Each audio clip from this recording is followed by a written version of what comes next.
semuanya, saya Kian Adiatul Aisyah, NIM 240201010, mahasiswa Sistem Informasi Angkatan 2024. Di sini saya akan mau mengajak kalian buat rekap dan ngobrol santai tentang apa aja sih yang kita pelajari di mata kuliah Rekayasa Perangkat Lunak atau biasa disebut RPL, mulai dari pertemuan 1 sampai pertemuan 14.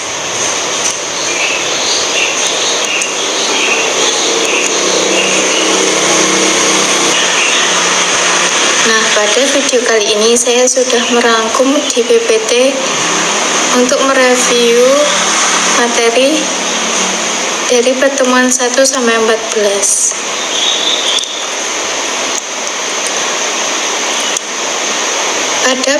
Kita langsung masuk saja ya teman-teman. Pada pertemuan 1 kita membahas pengenalan software engineering. Di sini kita kenalan sama fondasi dasarnya. Intinya RPL itu bukan sekedar bikin program asal jadi, tapi gimana kita pakai pendekatan yang sistematis, disiplin, dan terukur buat memproduksi perangkat lunak berkualitas. Fokus utamanya adalah meningkatkan produktivitas pengembang dan kepuasan pengguna.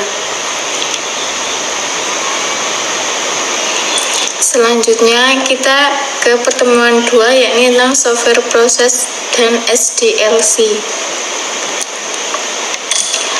Kita mulai belajar yang namanya SDLC atau Software Development Life Cycle. Bayangin kayak kita mau membangun rumah.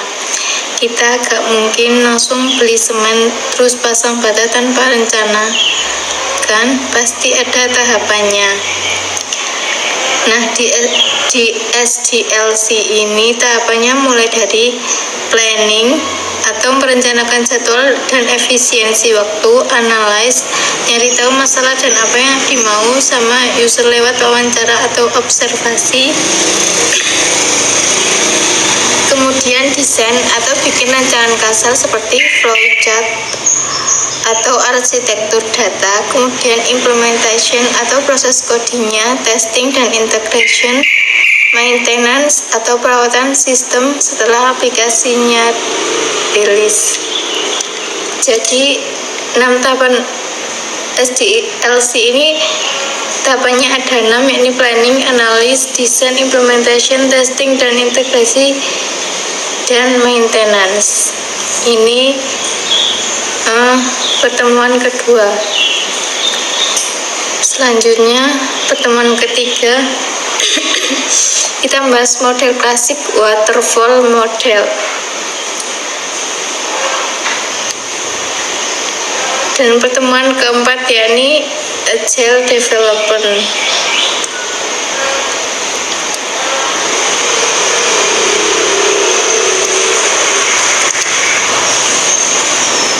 Nah, pada pertemuan ketiga kali ini kita akan bahas waterfall model. Kita mendalami model proses perangkat lunak yang klasik, namanya model waterfall atau air terjun. Kenapa dinamai air terjun? Karena prosesnya kaku banget dan harus berurutan secara sekuensial dari atas ke bawah. Kalau tahap analis belum selesai, kita gak bisa lanjut ke desain dan seterusnya. Kelemahannya, model ini kaku banget kalau tiba-tiba di tengah jalan kalian minta perubahan. Selanjutnya pada pertemuan keempat, kita akan bahas agile development.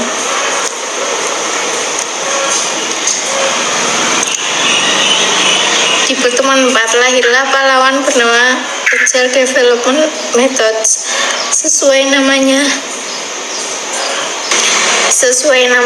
agile itu artinya lincah dan fleksibel. Di era digital yang perubahannya cepat banget seperti sekarang, agile hadir biar tim pengembang bisa langsung beradaptasi kalau ada perubahan kebutuhan dari user di tengah jalan.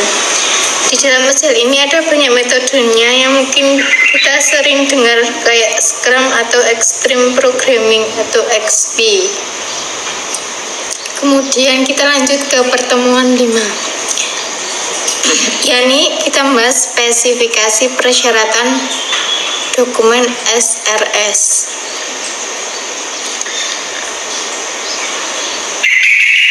Pada pertemuan 5 ini kita ngebahas salah satu dokumen paling krusial dalam proyek, yaitu SRS atau Software Requirement Specification. Sering gak sih kalian ngerasa kita maunya A tapi teman kita nanggapnya B? Nah, SRS ini gunanya buat menjembatani komunikasi antara klien dan developer biar punya satu visi yang sama. Di sini kita mencatat dokumen persyaratan mulai dari yang fungsional, apa yang bisa dilakukan sistem, sampai non fungsional seperti keamanan atau performa sistem. Kemudian kita lanjut ke pertemuan 6, yakni sistem makro atau sistem engineering.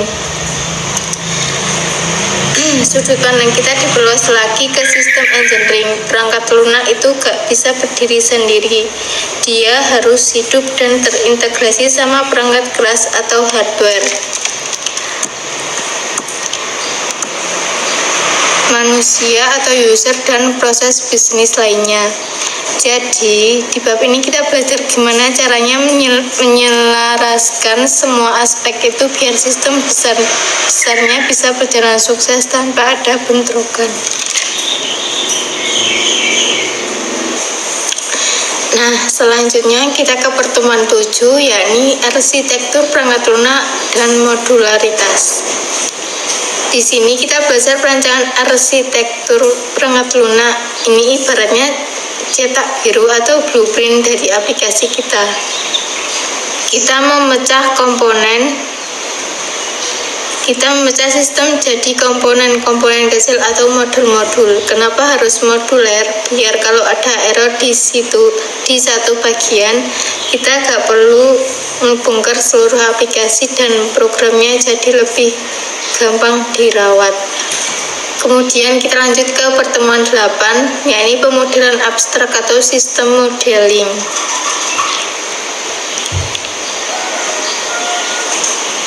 Di pertemuan 8, kita belajar sistem modeling menggunakan UML atau Unified Modeling Language. UML ini adalah bahasa grafis atau visual standar. Kita bikin diagram-diagram abstrak seperti use case diagram atau robustness diagram buat ngejelasin ke klien maupun sesama engineer mengenai struktur sistem tanpa harus bikin mereka pusing melihat baris-baris kotak. Baris-baris kode. Kita lanjut ke pertemuan 9, yakni manajemen skala besar atau prescriptive models. Kita kembali memantapkan pemahaman tentang prescriptive process models. Model-model ini menyediakan jalur terstruktur untuk mengelola proyek perangkat lunak skala besar agar aktivitasnya tidak keluar kendali. Kita diajarkan untuk memilih set tugas yang adaptif, mulai dari yang casual, santai atau informal, sampai yang ketat atau rigorous, tergantung karakteristik proyeknya. Kemudian kita lanjut ke pertemuan 10, yakni studi kasus B2B Order Processing System. Di pertemuan 10 kita melihat contoh nyata penerapannya melalui studi kasus arsitektur sistem. Contohnya adalah merancang arsitektur untuk B2B Order Processing System atau sistem e-commerce. Kita belajar menganalisis alur mulai dari pelanggan masuk ke sistem, memilih produk dari katalog, hingga pemrosesan transaksi. Dari sini kita melakukan analisis trade-off untuk memilih arsitektur terbaik yang paling mudah dirawat dan dikembangkan. Selanjutnya pertemuan 11, yakni membahas arsitektur skala global atau distributed system. pertemuan 11 kita masuk ke materi yang lebih advances, yaitu distributed system arsitektur atau arsitektur sistem terdistribusi. Bayangin kalau kalian punya aplikasi raksasa dengan jutaan pengguna, gak mungkin kan semua datanya cuma ditaruh di satu komputer biasa. Kalau komputernya mati atau kepanasan bisa gawat. Nah, di sini kita belajar gimana caranya memecah sistem supaya bisa jalan di banyak komputer yang terpisah secara fisik, tapi tetap bisa saling terhubung lewat jaringan. Kita juga kenalan sama yang namanya middleware atau si maklar pintar atau jembatan perangkat lunak yang bertugas ngatur biar aplikasi di komputer A bisa manggil fungsi atau data di komputer B dengan lancar. Kemudian kita lanjut ke pertemuan 12, yakni tentang aturan emas desain user interface design. Pada pertemuan 12 ini, topik favorit aku dan pasti kalian suka juga, yaitu user interface atau UI design. Sebagai anak sistem informasi, kita sering banget kan bisa desain mockup aplikasi di Figma. Di bab ini kita diingatkan kalau aplikasi itu gak cuma harus canggih kodenya, tapi juga harus ramah dan mudah dipakai sama manusia. Di sini kita belajar 3 golden rules atau aturan emas dalam mendesain antarmuka. Pertama, place the user in control. Biarkan pengguna yang memegang kendali sistem. Jangan dipaksa ngikutin alur komputer yang ribet. Kasih tombol back, undo atau navigasi yang jelas. Kemudian reduce the user memory load. Ini jangan bikin pengguna mikir keras atau hafalin banyak hal. Semua informasi penting harus kelihatan jelas di layar. Kemudian terakhir, konsistensi. Konsisten, kalau tombol simpan di halaman depan bentuknya kotak, di halaman berikutnya jangan tiba-tiba berubah jadi bulat kaku. Konsistensi ini bikin user merasa familiar dan nyaman. Selanjutnya pertemuan 13, yakni tentang sistem kritis atau real time system. Pertemuan ke-13 ini kita belajar tipe sistem yang agak beda dari biasanya, namanya real time system. Kalau sistem biasa seperti penginputan nilai kuliah, telat beberapa detik atau menit mungkin gak masalah. Tapi bayangin kalau sistem pengendali rem mobil otomatis, sistem radar pesawat atau peluncur pertahanan udara telat merespon 1 detik saja. Bisa fatal banget kan.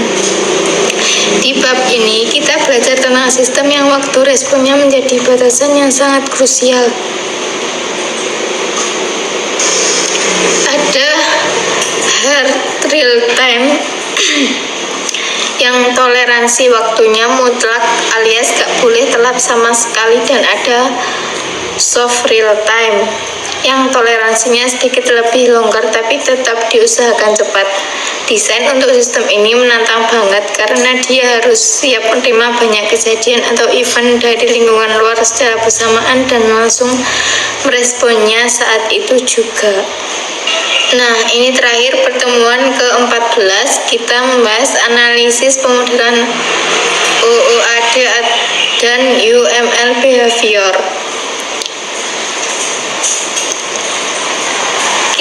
Kita ngebahas fondasi yang super penting buat gaya pemrograman modern, yaitu analisis dan desain berorientasi objek atau OOAD.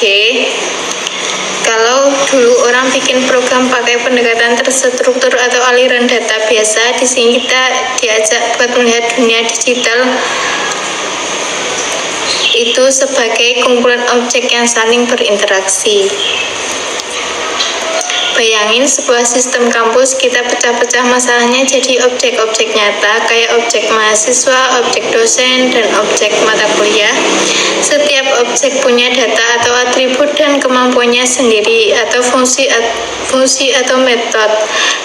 Di bab ini kita belajar memetakan kebutuhan itu menggunakan diagram perilaku atau behavior diagrams. Di UML seperti use case diagram, activity diagram, hingga state machine diagram buat ngeliat gimana suatu objek bisa berubah statusnya saat menerima sebuah aksi. Pendekatan objek ini bikin kode kita lebih rapi, gampang dirawat, dan bisa dipakai ulang kapan saja. Sekian, terima kasih. Wassalamualaikum warahmatullahi wabarakatuh.